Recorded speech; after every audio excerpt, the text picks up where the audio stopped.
Hi, and welcome to this edition of Conversations at the Royal. Today we discuss beautiful minds where lived experiences, stories, and brains combine to end stigma. And I am joined by a wonderful man, Steve West. He is a fine art photographer with a practice centered around innovative techniques of combining photographic art and science. And his latest project is called Beautiful Minds. Steve, thanks so much for joining us. Really appreciate it.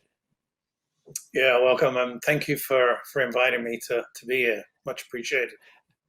Absolute pleasure, and congratulations on the book. I've had a chance to read through it, and I was saying to you off camera, just it was, it was gut wrenching, but it was also something that really affected me because I've had some of my own issues. So I really connected a lot with these stories, with these lived experiences that many of these people have poured their hearts out, of course, to you. Let's just start off a little bit, Steve, about introducing yourself to our viewers and tell us a little bit about yourself and your background. Sure. Well, I'm an immigrant to Ottawa since 2003. I came here initially when I was working for the MDS organization, and I was the CEO of MDS Nordion for quite a few years. And I finished that particular role in 2014.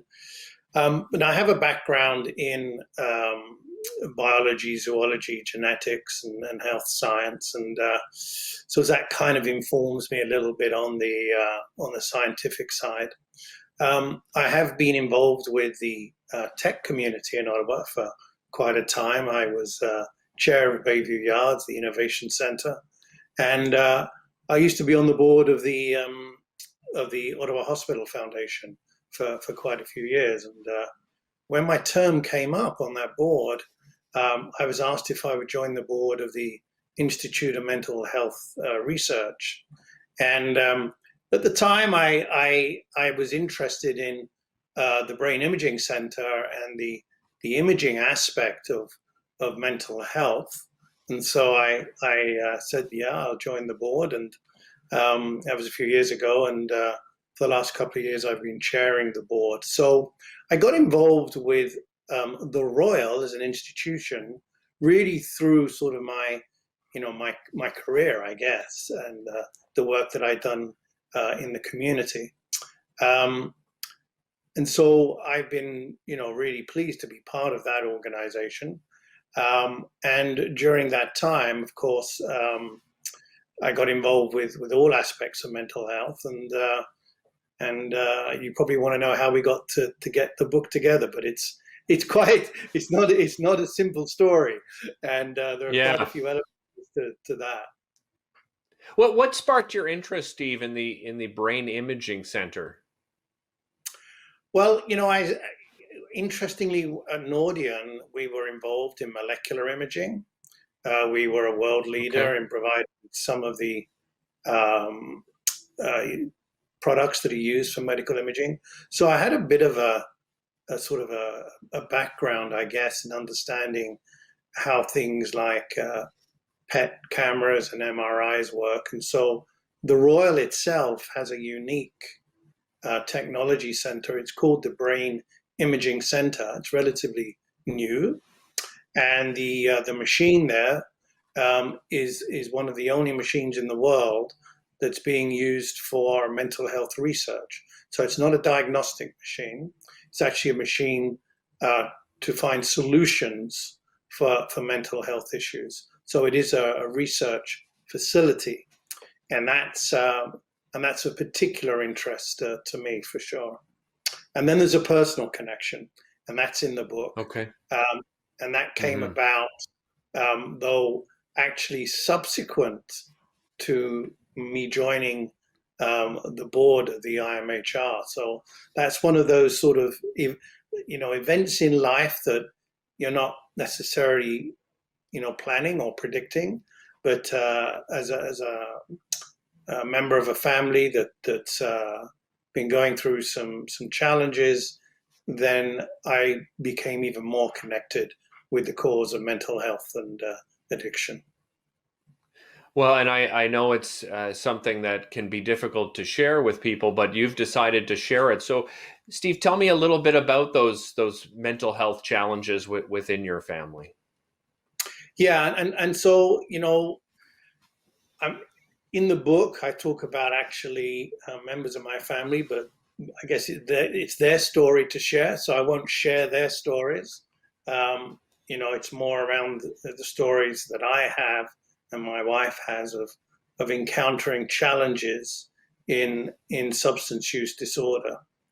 Maybe I should backtrack a little bit and talk about how we got to the book, because Okay. initially this was not going to be a book about stigma or substance use disorders at all. It was originally a project to exemplify what was happening at the Brain Imaging Center and the importance of mental health research. So that was the fundamental beginning, if you will, of the idea. And as we were talking about at the board level about how we could connect the Brain Imaging Center with the community, it's like neurons to the neighborhood, if you will. Yeah. There was lots of ideas flying around, and one of them was called Beautiful Minds. And the idea was to take some of the colorful images that come out of the brain scanner and sort of put some folks through the scanner and make their images available for public dissemination in maybe some of the talks that people do, and so forth and so forth. And at the time, after we had that presentation of the board, I went into the office of the then leader of the institute and said, it's a great idea, but it needs a little more kind of substance to it. What if we do a project where we not only take the brain images, but we take the stories of the people that are having their brains photographed, so to speak. Right. And Yeah. and at the time I was a good closet photographer, and the idea got some traction, and I suddenly realized I dug a big hole for myself, because I really didn't know how to take portraits at all, and I was mainly take sort of family photographs of travel and things. So the idea of this suddenly coincided with a course that I was taking in the summer, just a part-time course on photography at the School of Photographic Art, Ottawa. And in the conversations there, this project started to get interesting. My photographic hobby started to become a little more of a passion. Right. And, one of those conversations that ended up me agreeing to become a full-time student for 2 years. So, Really? yeah, so at the time, That's amazing. Oh I my know, goodness. not one of my sort of life sort of plans. I mean, this is totally Right. serendipitous. But the conversation that I had led me to saying, you know what? I mean, you've got to reinvent yourself, and this is a great opportunity for me to do something different, and Right. perhaps make a difference as well. So so I signed up. I became a full-time student for 2 years. I am now a proud graduate of the School of Photographic Art in Ottawa, which is the only school, actually, only college in Ottawa that runs a full-time diploma in photographic art. It's not photography, it's photographic art. And so I would call Right. myself a visual artist. So I what's the went back. difference, Steve? How would you explain the difference between those two things to people? Photographic artist, and photographer. Well, photography covers so many different genres. I mean, everything from weddings to portraits. landscapes, what have you. Mm-hmm. Photographic art is it's very different in that it's really expressing an image through the lens in a very artistic way. So not so much Okay. technical, but more around the artistry. That's not just composition, but around perhaps we used actually year one. There's no digital photography. It's pretty much all analog because we learn how to use light properly and so forth. So it's not fashion photography per se. It's not commercial Right. photography. It's very much, painting through the lens, if you will, or sculpting through the lens. And of course, we use digital techniques. Everybody does. Even the darkroom, very few photographs come out of the darkroom looking the same as what they did when they went into the darkroom. Um, Right. but the school teaches you how to do what we call historic processes, alternative processes, and very often, the art of photographic art is very often about stories or about relevance or about things that are socially important. And so, like a lot of art, you want to be impactful so that the art creates a conversation piece. And that's what I hope the book does. Well, it certainly does, Steve. And that's, and I want to talk about, so it's almost like this transition from, curiosity into going to school and it's a fascinating story. And that you then start, I guess, a greater understanding of mental health and how, this brain imaging center works with people that have, that are going through mental health challenges. So tell me what you learned about mental health throughout this journey. Well, so back to the sort of the genesis and evolution of the book.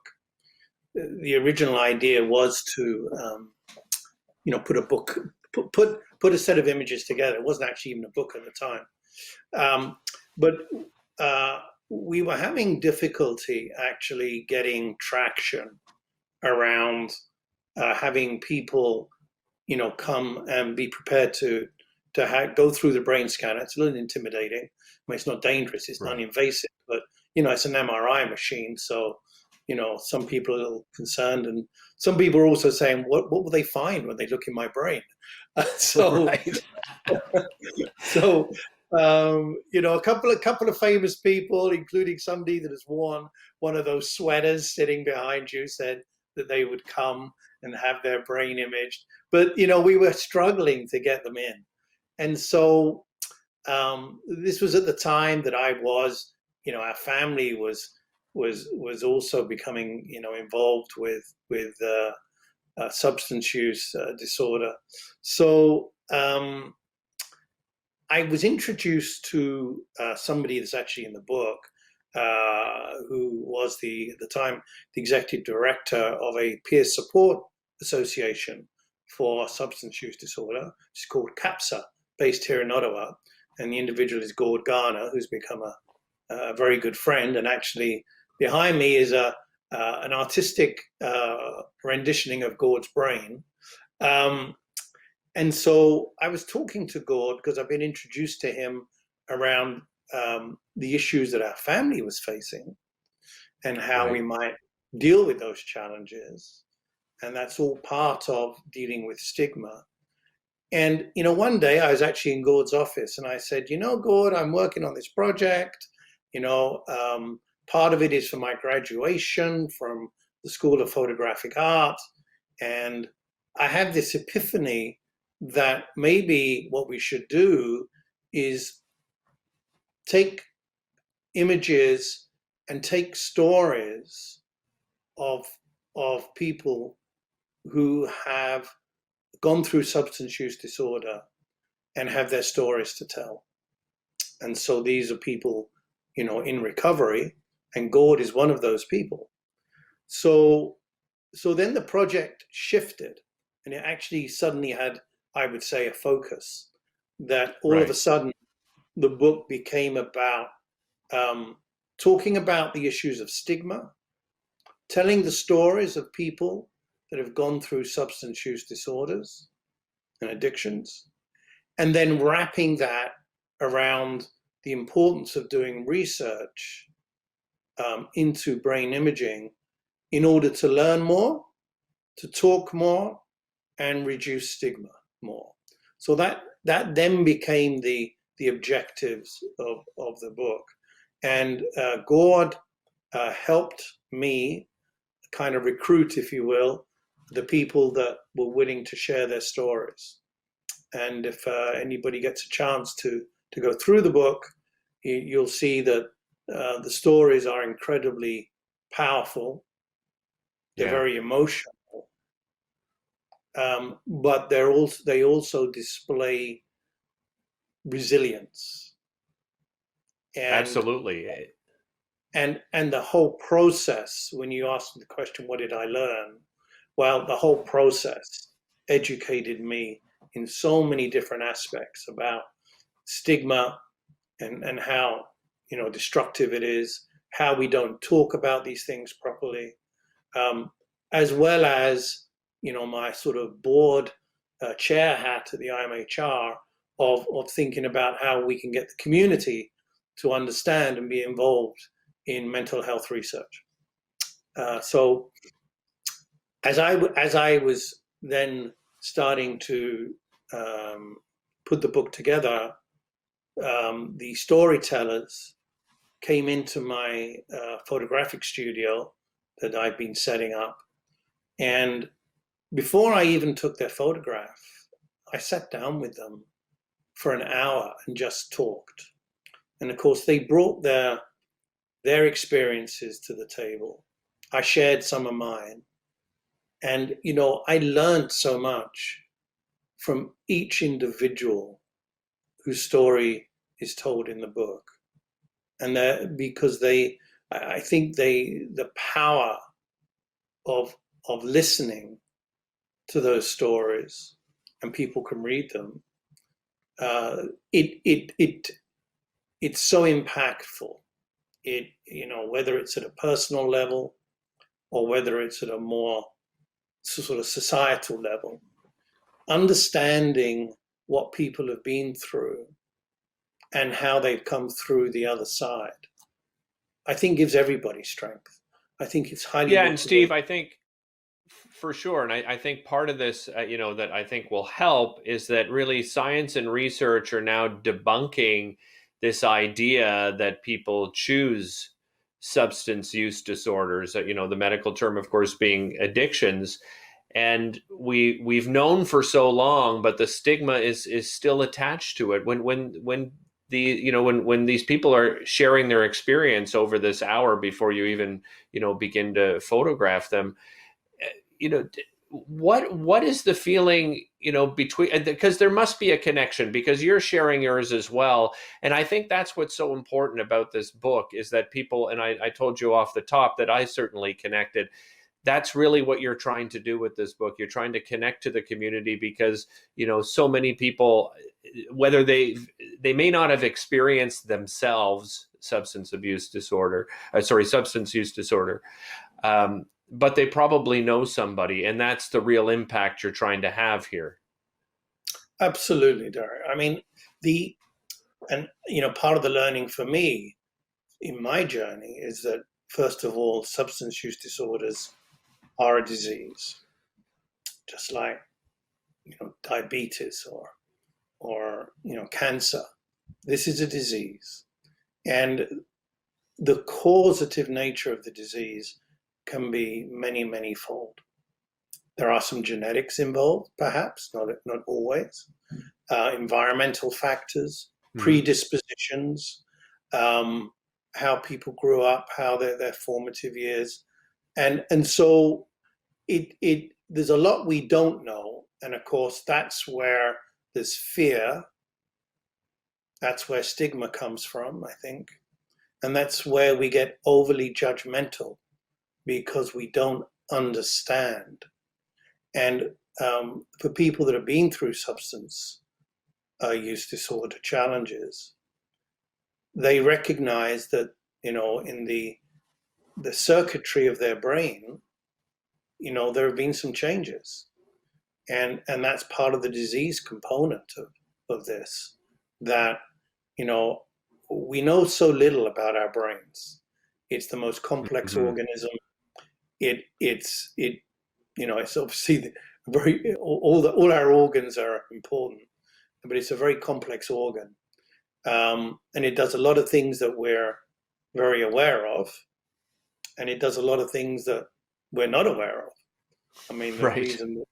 reason that we breathe without thinking about it, is driven by the part of the brain that is not the awareness part. But in the book, I throw out a few sort of little facts in some of the pages about the brain and so forth. But our brains are different. Brains between male and female are wired differently.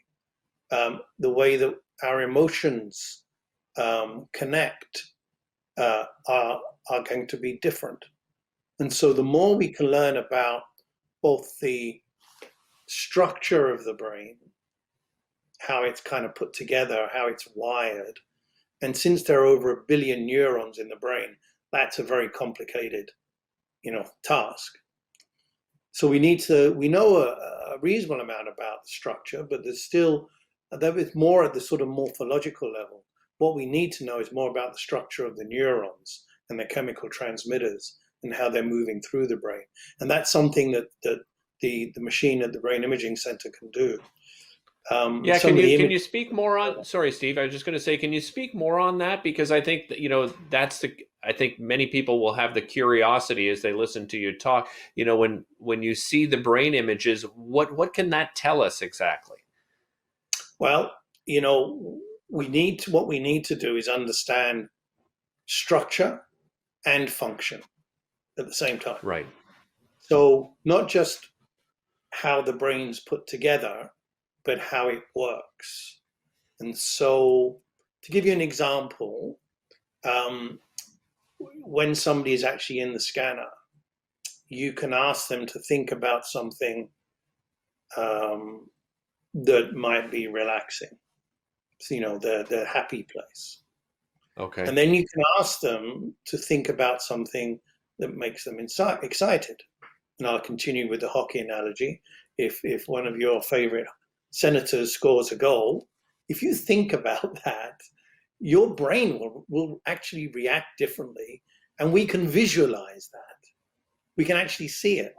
So, and if the opposition scores a goal against the senators, you'll see a different brain response. Right. So I mean, we all know about fear and flight and the way that our instincts work. What we really don't understand is how our mind and our emotions work, but they do. And the brain is, very much, it's about not just controlling our bodies, but also influencing the way that respond to emotions and stimuli in the environment, and the way that we think. And when we think, things are happening in our brain. Our brain never switches off. When we're asleep, of course, we're dreaming, and there are different kinds of dreaming, and there are different issues. And we're learning so much about the brain now. And a small, interesting piece of research that's being done at the BIC now is in conjunction with the Heart Institute, where there's now definitive evidence and understanding that depression actually has very serious negative ramifications on your heart health. And they're direct, they're not indirect.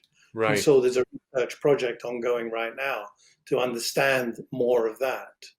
When you think about schizophrenia, anxiety, and I mean, even ageism, when you think about neurodegenerative disease, dementia, and things like that, Alzheimer's, these are things we need to understand how the brain is responding and functioning. So we need to see sort of the working of the brain, not only in terms of how the parts are moving, and the moving parts are chemicals, of course, and neurons firing and synapses firing, but also, the functionality and how it's different. And one of the big issues is that, in medicine, if you're going to diagnose or treat disease, you have to recognize that very often it's individual. So particularly with mental health, no one brain is the same. Yeah. I mean, an analogy that I use is if you break your leg and you go into a hospital and they take an X-ray of your leg to fix it, they take an X-ray of your leg. They don't take an X-ray, of somebody else's leg that's on the shelf and try and Right. fix your leg with. Right? They Yeah. need your X-ray, right? So it's the same thing in brain health. We need to understand what's going on in your brain or my brain, not somebody else's brain, to treat mental health. And that's one of the big challenges in mental health diagnosis and treatment, is that it's not very much evidence-based, and it's certainly not individual. And of course, everybody's Right. probably heard about personalized medicine, and how, in sort of things like cancer therapy, for example, it's more personalized now, and there's gene typing. So certain people should be treated with chemo for certain breast cancers, and some people won't benefit from that treatment. So why put them through it? So, in terms of physiological health, we're much further ahead than we are in mental health. So there's a lack of understanding about mental health, and that goes back to stigma, because people don't understand, and therefore they become judgmental. Whereas the more knowledge that we have, the more understanding that we have, the more that we're going to not cast aspersions on mental health. And we made a Well, lot and I of think progress that's over the sorry. years. Sorry, go ahead, Steve. No, I as I was said, just we going to made a say, lot I of think that's progress over the greater. years. The greater conversation too is the severe lack of funding when it comes to mental health and our healthcare system. And as you said, the more that we find out, the greater the understanding. I mean, we're talking about people that are very specialized, but there has to be a greater understanding so that even those that aren't specialized necessarily, I'm talking about your family doctor, being able to recognize these signs is so incredibly important. Well, I think what we're going to find during this COVID crisis, and we're already learning, of course, is that how important mental health is to our everyday lives.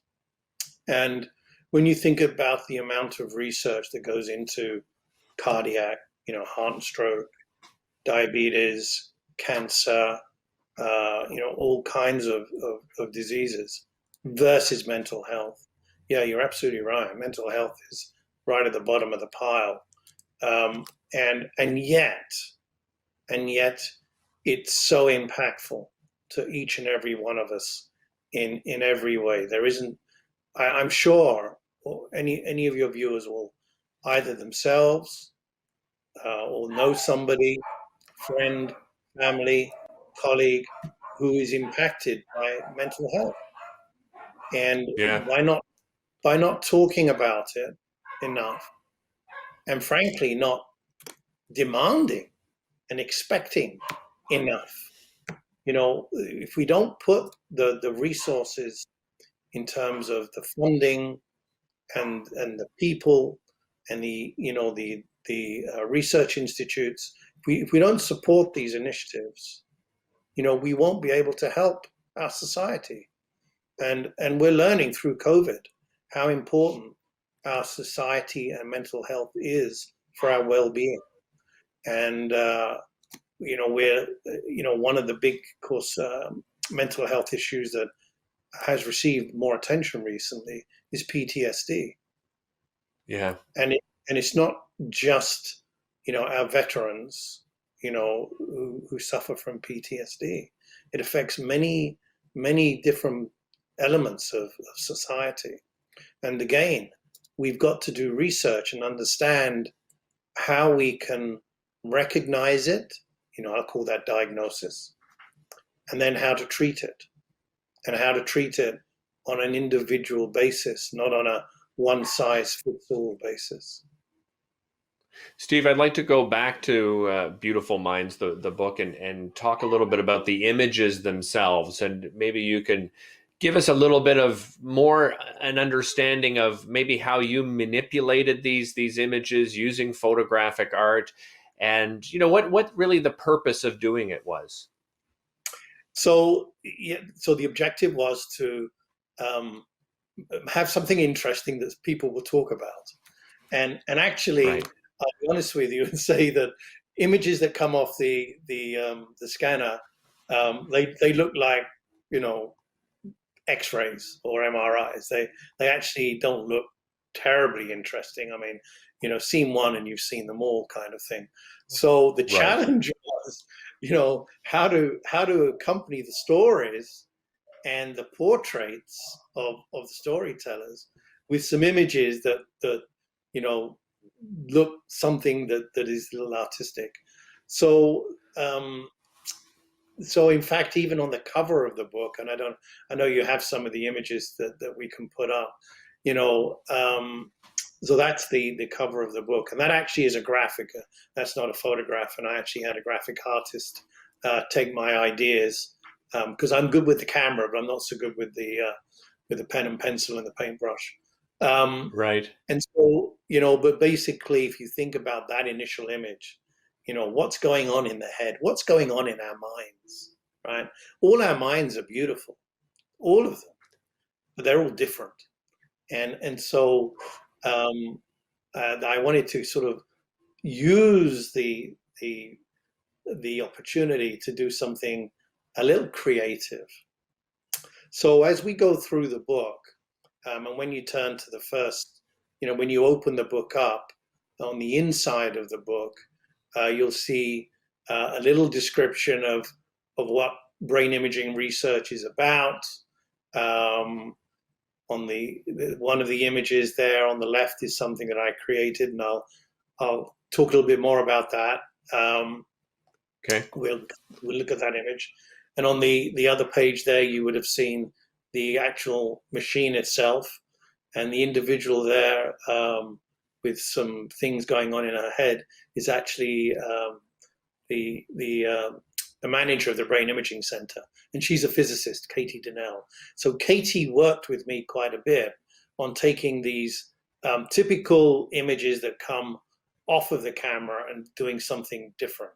And so if you look at what comes off the camera, it's kind of like a data screen, and we have something that we can show your viewers that would be typical of the sort of images that are used to actually do the research. That would be, yeah. So that's typical of what you see on, Right. and it's relatively low resolution, and you actually see that you can see different parts of the brain, and neurobiologists and psychiatrists can point to something and say, that's the bit of your brain that's processing this, and that's the part of your brain that's doing that. And as you can see, I mean, it does. There's not a huge amount of information there. So, Right. so we're going to come to some images later on that talk about how the brain works. But then I thought, well, we got something to work with. So I actually sat down and learned how to use the data that comes out of the MRI, because remember, this is all digital data. These are not films. This is digital. These are bits and bytes that get assembled, and the machine takes slices. It can take them in different planes. It can go this way, that way, that way. Right. So it assembles all the data just like a typical MRI does. And then I took the data and then I kind of recreated it. So if we go to the actual next image, which I think is image number 5, which was on that page, we'll see, right. So we're now getting into some of the artistry, I hope, of taking the image. So this is where now I'm manipulating software, and this particular software is called Dicom Software. So this is software that's used by the researchers but they wouldn't necessarily use it in the way that I used it. So Okay. I used it in a very different way because I wanted a different construct. So the next image that you will see, I think, is where I've started now. So you won't see that. So you can see that looks like a computer screen, and you can see on the right hand side, this is how the technician would actually manipulate the software. But you're still Okay. getting, what looks like an MRI. But this time, what I did was I colored it, and I colored it again with using software techniques, and was able to understand the rendering that was taking place, and then apply, some various colors to it. So that would be step one. But it still looks like an X-ray, doesn't it? It doesn't Yeah. look. Yeah. You've It's added a not little. that You've added exciting. some highlights. Right. It's not that exciting. However, it started It's to still tell me. fascinating, though. Well, you can look at it, and I'm sure you'll see something different to what I'm looking at. Oh, It's a bit like, absolutely. I'm seeing some pretty cool images as is. it's like that ink block test. When That's right. it's like the Rorschach. Um, so the machine, we can look at the machine in it's a Siemens machine, by the way, and we can look at it on the next image. I think we'll see the machine itself. It looks like an MRI, but actually it does a little bit more than standard MRI. And it also, you can actually put radioactive dye into the patient, and we can look at different aspects. So the machine also measures, or can take data, and out of that data we can, with this software, create understanding of what's actually happening in the brain at the time. So anyway, so there we go. So now we start taking the images, and I've mentioned Katie, and I think we can show a picture of Katie.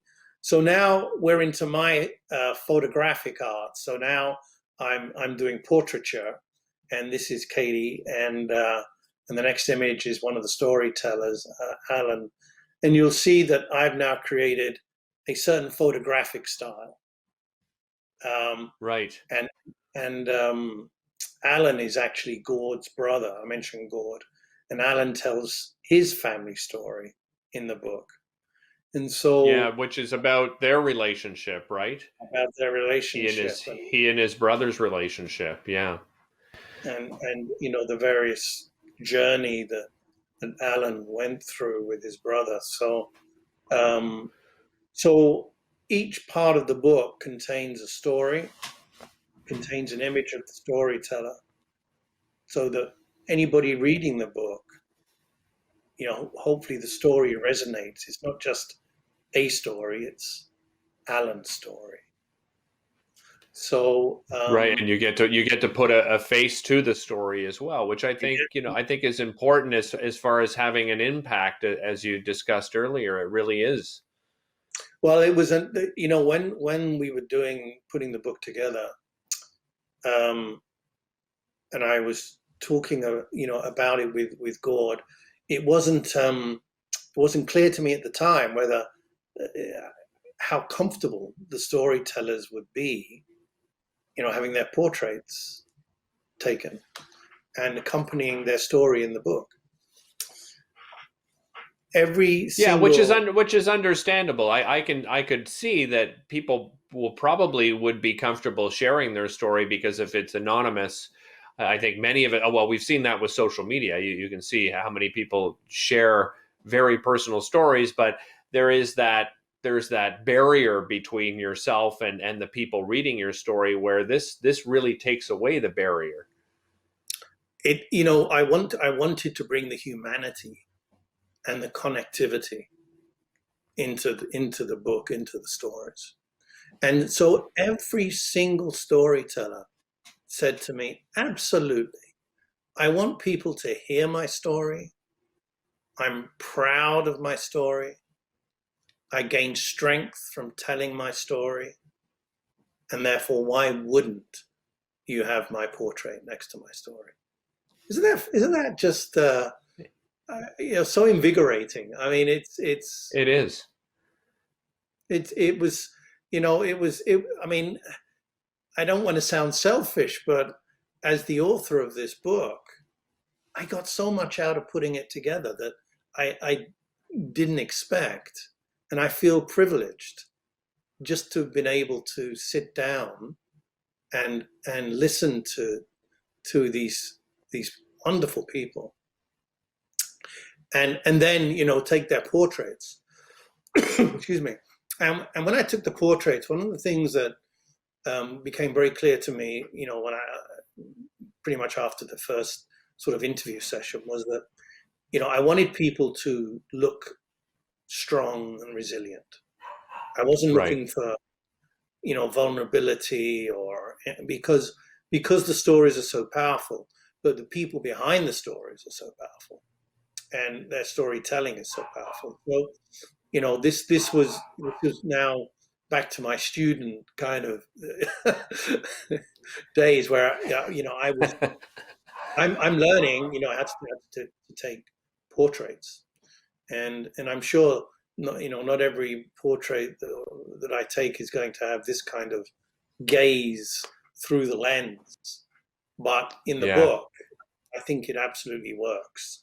Um, these are not family photographs. I get that. These are Yeah. photographs of experiences and pain and challenges and suffering, as And part of the Steve, journey. a lot of people are reluctant in general to have their photograph taken. So I'm curious to hear from you what their response was once they saw the portrait, because just the way that you've taken them too. I mean, you're talking about very close up, and obviously, their entire face and all of those details that sometimes when we look in the mirror, we may not like them. What was their response? Well, the first thing was I made them sign a release form, which means that they sign They away couldn't back out. everything. Yeah. Because you're in the full Monty, and you cannot tell me that you Yeah. don't like it. You can tell me you don't like it, but I'm not gonna hear you, because that is the license they have to give the photographer. I mean, when you Mm-hmm. go to Vanity Fair, and you're a famous, you know, celebrity. I mean, you may have some editorial rights, but probably not. And this was the Yeah. same thing. But everybody, I think, liked it. I mean, nobody told me, can you please redo it, retake it. And because the storytellers, weren't hiding anything, I wanted to take portraits that weren't hiding anything. We did not use Yeah. makeup. I mean, some of the females put on their own makeup, but I did not use a makeup artist of any kind. I just I used a consistent form of lighting, that's very contemporary. There's no shadows or anything like that. And so what you see is what you get. And so yes, they're close Yeah. up. They're very contemporary. Um, some, none of these folks are professional models, so this is probably rather intimidating for them. Just being in the studio with the gear that I'd put together and the lighting and everything. But every one of them was just great. I mean, they were wonderful troopers, and they were all up for it, I guess I would say. So Steve, so are we there any other images that you'd specifically like to highlight for us? well, I want to get into some of the more artistic ones. The next Okay. image is actually, this is the one behind me. This image, a lot of people like this image because it's like really abstract. And I Yeah. mentioned to you it's Gord's brain, but this image took a lot of work to create that. It has some semblance of a brain because it is a brain, but you wouldn't be able to do any diagnostics on that image. And it's behind me here because, interestingly, I submitted a few images to Lansdowne and the Glebe, who are doing a public art exhibition in the summer. And I was fortunate enough to be one of the artists chosen. And this was the image that they chose. And so I've actually had it printed off on canvas because it's going to be displayed outside in the summer. Lansdowne. I'm not surprised.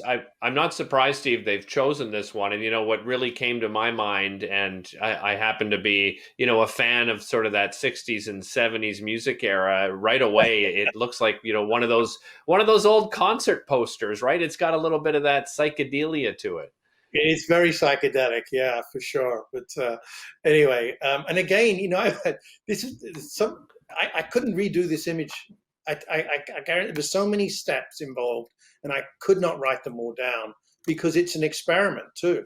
So once it's done, it's done. And if you ask me to go back and try and redo this image, we'd come out with something different. That's the interesting thing about it. So. And I actually did put the image. So there's a limited edition of the images, and they're available for sale. So, but we can look at some of the other images too, because I'd love to. Well, this is a bit. So again, this is something that I created, sort of analyzing image-wise two different parts of the brain, the left and the right, and the left and the right parts of the brain are quite different. And so in this image, I wanted to kind of highlight that, if you will, and so that image has a lot of movement to it on the right hand side, as you can see. Yeah, so absolutely. There's some photographic production techniques in there, as well as the software manipulation that I've done. This one is interesting because I used some of the imaging software to create this sort of net. And actually, you can create brain nets with the Dicom imaging software. And they do it. Yeah, so it looks like a hairnet over a brain. I can assure everybody that brains are not that color. They're all gray. That's why we call it gray matter. But, this one is kind of fluorescent matter. This one I just came, about by chance again. Wow, that's cool. That looks really cool. And again, two halves of the brain looking a bit like sort of velvet, sort of, and some fire going on there. Because for sure, I almost see like a superhero mask. If you were to bring it sort of together, it's like the beginning of some kind of superhero mask of some sort. Yeah, it's a Marvel comic thing. I don't know, but they might be calling you. Yeah. So that was a fascinating thing. Now this is Gord, and Gord's brain. Now, if you look closely, you might see it's a side profile of Gord, but you can see his glasses a little bit. He's wearing spectacles, and the rest of it is Gord's brain, and so it's Gord's face. And his brain superimposed on it. I mean, it again, interesting. And I want it to be a conversation piece. One of the next images we can look at. Now, this is interesting. So actually, these images, it is amazing. And this actually started the whole thing off. This is one of the images that actually, with the software, the physicists can produce. So this doesn't require any artistry. And these are called diffusion tracks. So this is the functional imaging that the camera at the BIC is doing. And it looks a bit like sort of beads or spaghetti. But these images, these are actually the way that the fluids in the brain are moving at any one moment in time. And this you can use for research and understanding brain function. This kind of stuff that I was referring to earlier. So it almost looks like even as frayed fabric, at the end of carpets that you see. It's an incredible image. And there's very little of my artistry in there, to be honest with you, because you can go on Google, and if you do brain imaging, if you Google brain images, you will see probably something like that come up. I mean, it's been more highly resolved. Yeah, this image again, it's kind of, I've taken some coloration to it. it looks a bit embryonic to me. Yeah. And it's a side view, of course, and it's how the eye is working. Now, one of the most interesting things about our brains is that we actually do all the optical processing at the back of our brain. Isn't that funny? You think, Yeah. and it actually takes quite a long time in sort of, as far as neurons are concerned, it takes a long time for when the light waves hit the retina and the optic nerve to actually get to the back of the brain. It's like, I think it's, sort of something like half a second. So, and because our brains are all different, we all see things differently. I was What going to ask you you that. It must be is because of the not distance and the amount of time as well. we all and part of the way that our brains process thought, and particularly uh, optical images, sight, is a lot of it's driven by the way that we grew up, because our brain always uses a reference point to understand what it's seeing, because it has to Right. compute. It has to compute what it is. So, if you just think about this, if you see an orange for the first time, can you imagine, you probably don't remember the first time you saw an orange. When you see an Yeah. orange today, your brain is telling you it's an orange because it knows it's an orange. And it knows it's an orange because of all the learning experiences that the brain has gone through from since you were, a baby. So that's why we all see differently. And that's back to art. So we all see, my art will look different to you than it will look to me or somebody else. And that's It's what the art beauty is. of that's the beauty of art. Well, I can say this is kind of my pop art, you know, um, Yeah. is composition that looks a bit like a spaceship. But actually, um, if you look in the center of the image, that's actually the inside of the brain. That is actually, so the outside, is the gray matter, and I've colored it, of course. And then Right. which you can actually, in that particular slice that I got, actually was showing some of the insides of the brain. So you are actually looking through the brain into what the inside might look like. I was going to ask Steve, when it comes to substance use disorders, what are we learning about the images that we see when we're talking about somebody that has gone through this journey of substance use disorders? Is there anything in particular that stands out within these brain images? Not really, unless there's been morphological damage. Um, Okay. and so, um, I'd have to say that substance use disorder is one of the least understood aspects of neurobiology, and understanding what the brain is doing and why it's doing it for folks that have experienced substance use disorders. We do understand that their brains their circuitry gets rewired. But we don't really understand how it's rewired, or how we might even be able to treat substance use disorder differently and help folks with addictions get through their addictions. And of course, each addiction's different. Opioid addictions would be different to, alcohol dependency or what have you. So this is where we need research. And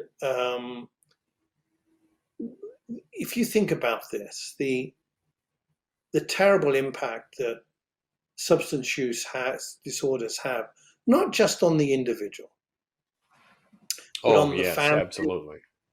Yeah. families. It's highly impactful. And as we all know, substance use disorder is way more prevalent than we are prepared to admit. We probably Well, we've seen Steve evidence. You mentioned the pandemic, and we've seen evidence of substance use going up. When it comes to things that we can certainly track, such as alcohol, and of course, cannabis. That I mean, that evidence has been quite clear over the last year and a bit. Is that we've seen a growth in that, and then for many people, unfortunately, I think part of the reason is because of the impact the pandemic has had on people's mental health. Well, you can think about it in many different ways, and one way of thinking about it is the enormous economic cost of substance use disorder. It's dramatic, Yeah. and so why wouldn't we put the money into research into substance use disorder? Because the benefits of understanding it and helping people and reducing, the impact, the economic benefits of that alone, I'm sure will outweigh, the sort of the notion of funding the research and the costs involved. The And payback. Steve, it can't just be it.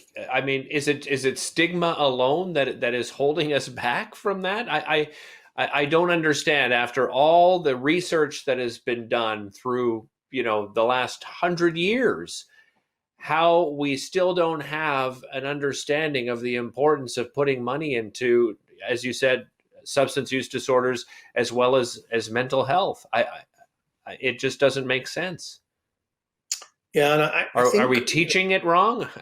Does it go well, back to I think we don't. what? I think we're back to what we were talking about earlier on, which is people don't think of it as a disease; they think of it as a behavioral issue. And Right. as soon as we come to terms with the fact that substance use disorders are diseases, they should be treated like diseases, not treated as a sort of a bad habit, and allowing people with substance use disorders to be on the periphery of the the medical system, which they are. They're kind of very much on the edge, because we don't have facilities to help people with substance use disorders, and we're not doing research. And even in the world, I think, of mental health, addiction is the poor relation. Yeah. Yeah, I agree. It's Steve, I just we're as we run out of time here and wind things down, I'd just like to get from share with viewers where they can get a copy of the book, both digitally and a hardcover, softcover copy of the book. Yeah, first of all, I want to say that the proceeds from the book go to the Royal, and they go to CAPSA equally. So the book is a little more expensive than what you might get on Amazon, but that's Right. because it's going to a good cause. Um, the book is available in hard and soft cover, and it can be ordered through my website. We're not putting it through the Royal at the moment, or CAPSA, but it is available through my website, which is Stephen West Photography. I'm not sure if you have Excellent. if you can put the Earl up Well, we there. certainly So, can. Steve, yeah, I can't thank you enough for spending time with us. Thank you so much, and congratulations again on the book, and thanks for helping help end the stigma to mental health. Really appreciate your time.